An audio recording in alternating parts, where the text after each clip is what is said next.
न्यायों की पुस्तक अध्याय 15। न्यायों की पुस्तक अध्याय 15। परंतु कुछ दिनों बाद गेहूं की कटनी के दिनों में शिमशोन ने बकरी का एक बच्चा लेकर अपनी ससुराल में जाकर कहा, मैं अपनी पत्नी के पास कोठरी में जाऊंगा। परंतु उसके ससुर ने उसे भीतर जाने से रोका। और उसके ससुर ने कहा, मैं सचमुच यह जानता था कि तू उससे बैर ही रखता है, इसलिए मैंने उसे तेरे संगी को ब्याह दिया। क्या उसकी छोटी बहन उससे सुंदर नहीं है? उसके बदले उसी को ब्याह ले। शिमशोन ने उन लोगों से कहा, अब चाहे मैं पलिश्तियों की हानि भी करूं तो भी उनके विषय में निर्दोषी ठहरूंगा। तब शिमशोन ने जाकर 300 लोमड़ियां पकड़ी और मशाल लेकर 2-2 लोमड़ियों की पूंछ एक साथ बांधी और उनके बीच एक एक मशाल बांधा। तब मशालों में आग लगाकर उसने लोमड़ियों को पलिश्तियों के खड़े खेतों में छोड़ दिया और पुलियों के ढेर वरन खड़े खेत और जलपाई की बारियां भी जल गई। तब पलिश्ती पूछने लगे, यह किसने किया है?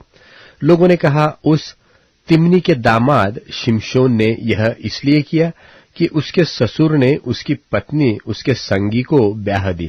तब पलिश्तियों ने जाकर उस पत्नी और उसके पिता दोनों को आग में जला दिया।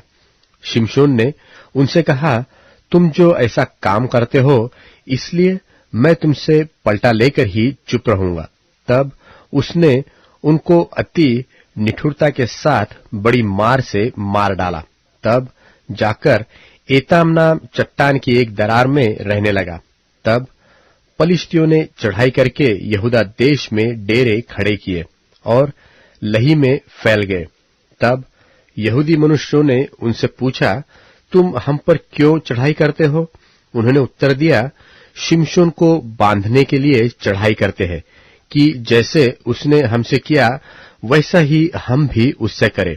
तब 3000 यहूदी पुरुष एताम नाम चट्टान की दरार में जाकर शिमशोन से कहने लगे, क्या तू नहीं जानता कि पलिश्ती हम पर प्रभुता करते हैं?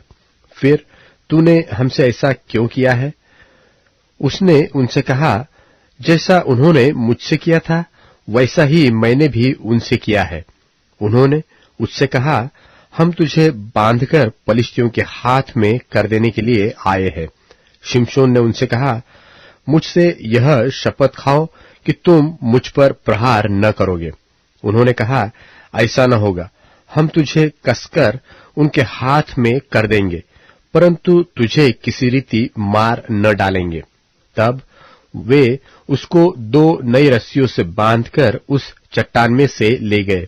वह लही तक आ गया था कि पलिश्ती उसको देखकर ललकारने लगे।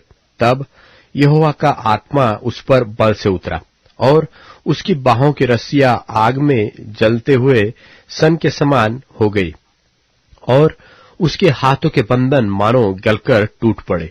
तब उसको गधे के जबड़े की एक नई हड्डी मिली और उसने हाथ बढ़ाकर उसे लेकर 1000 पुरुषों को मार डाला। तब शिमशोन ने कहा, गधे के जबड़े की हड्डी से ढेर के ढेर लग गए। गधे के जबड़े की हड्डी ही से मैंने 1000 पुरुषों को मार डाला। जब वह ऐसा कह चुका, तब उसने जबड़े की हड्डी फेंक दी और उस स्थान का नाम रामत लही रखा गया। तब उसको बड़ी प्यास लगी और उसने यहोवा को पुकार के कहा, तूने अपने दास से यह बड़ा छुटकारा करवाया है, फिर क्या मैं अब प्यासों मर के उन खतनाहीन लोगों के हाथ में पड़ूं?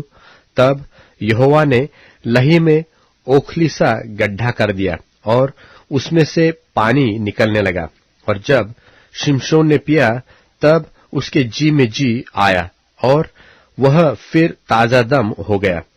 इस कारण उस सोते का नाम एन हक्कोरे रखा गया। वह आज के दिन तक लही में है। शिमशोन तो पलिश्तियों के दिनों में 20 वर्ष तक इस्राएल का न्याय करता रहा।